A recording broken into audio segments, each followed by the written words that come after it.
Imos mergullarnos hoxe na historia que agocha nos textos de Pascua. É fascinante ver como un só acontecemento puido de verdade transformar o curso da historia. A ver, para entender todo isto, temos que viaxar a esa primeira mañá de Pascua.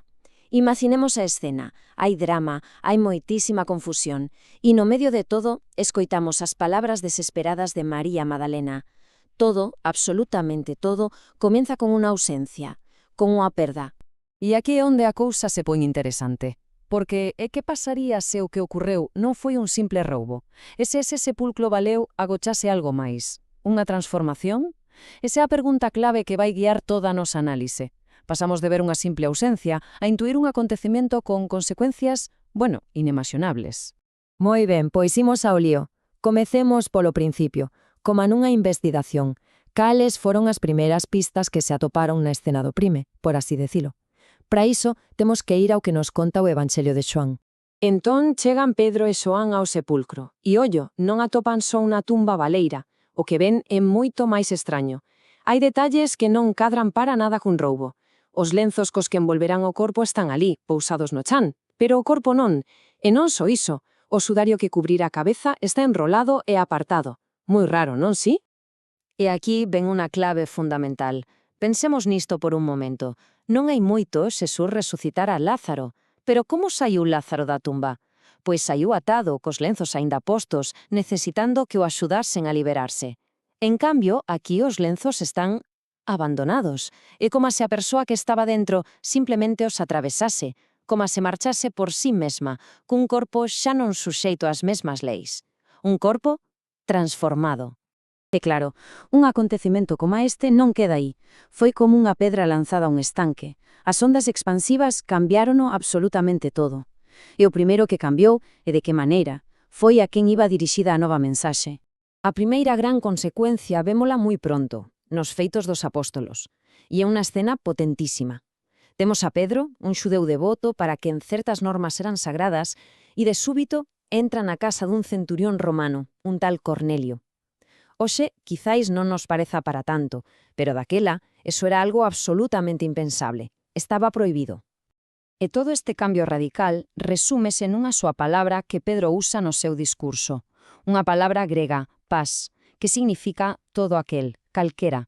Calquera que crea, dá igual a súa orixe. De repente, a mensaxe xa non é para un único pobo, non, agora é para toda a humanidade. Acababa de caer unha das fronteiras culturais e religiosas máis grandes da historia. Así, sen máis. Ben, pero isto creaba un problema teolóxico enorme. A ver, como lle daban sentido a un Mesías que, en vez de triunfar, morrera na cruz? Era unha contradicción total. Onde buscaron a resposta? Pois volveron ao que coñecían, as súas propias escrituras. E o que pasou foi incrible. A resurreición foi como poñer unhas lentes novas para ler textos que xa coñecían de memoria. De repente, eses textos antigos, a lei, os profetas, os salmos, comezaron a revelar significados que nunca viran antes. Non estaban a inventar nada, ollo. Estaban a reinterpretar todo á luz deste novo e radical acontecemento. E empezaron a topar pasaxes que de súpeto cobraban un sentido completamente novo. Por exemplo, este verso do Salmo 117. Orixinalmente falaba de como a nación de Israel, aínda que fose pequena ou despreciada por outros imperios, era elexida. Ou quizáis dunha chamada á xustiza fronte á corrupción. Era a pedra rexeitada. E aquí vemos o salto. O que antes era un texto sobre, digamos, a supervivencia dun pobo ou sobre xustiza social, agora víase como unha profecía directa. A pedra rexeitada xa non era só Israel, era Xesús, rexeitado e executado. E esa pedra rexeitada convertíase paradoxalmente no alicerce, na pedra angular de toda unha nova humanidade. Un cambio de perspectiva brutal. Pero cuidado, non pensemos que todo isto era un simple debate teolóxico para eruditos. Nada diso. Tiña implicacións moi reais para o día a día. En isto, o apóstolo Paulo é que mellor non lo explica. Paulo chega e di algo que debeu deixar a moitos coa boca aberta. Dilles aos crentes: vos xa resucitastes con Cristo. Non é algo que vaya a pasar no futuro, non.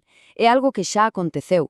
E se xa resucitaron, entón teñen que empezar a vivir dun xeito distinto, como persoas transformadas aquí e agora mesmo. E para que se entendese ben esta idea de transformación, Paulo recorre a unha imaxe que todo o mundo coñecía, unha metáfora sacada directamente da Pascua xudía. Refírome ao rito dos pansácimos. A cousa funcionaba así. Antes da Pascua, había que limpar a casa de todo o fermento vello, de toda a levedura. Pois ben, Paulo di, fadede o mesmo coa vosa vida. Eses vellos hábitos, a malicia, as envexas, todo iso é o fermento vello. Hai que botalo fora para poder ser unha masa nova, para vivir dun xeito novo, con sinceridade e con verdade. En resumo, unha vida resucitada é unha vida purificada, un novo comezo. E con todo isto volvemos case ao punto de partida, non? Volvemos ao sepulcro baleiro. E a gran pregunta, cal é a proba de todo isto? O interesante é o que nos di o texto. O discípulo que chega ao sepulcro non se pon a medir, nin a analizar as pistas como un detective, non. O texto é moi simple e directo. Viu e creu. Para eles, o sepulcro baleiro non era un crevacabezas que resolver, senón un sinal que os invitaba a creer. E aquí está a clave de todo, esta inversión da lóxica habitual. Non se trata de entender para despois crer. Non, é ao revés. Hai que crer para poder entender. Para aqueles primeiros seguidores, a fe foi o primeiro paso. E foi a través desa fe como, de repente, as escrituras, os acontecimentos, o mundo enteiro, empezou a encaixar e a ter un sentido completamente novo. Así que, ao final, o que nos propoñen estes textos é que a proba definitiva da resurrección quizáis non sexa un sepulcro baleiro, un feito do pasado. A verdadeira proba serían as vidas transformadas. Comunidades e persoas que por esa fe cambian a mellor. E esa é a pregunta que queda no aire, incluso hoxe. Como podería ser iso na actualidade?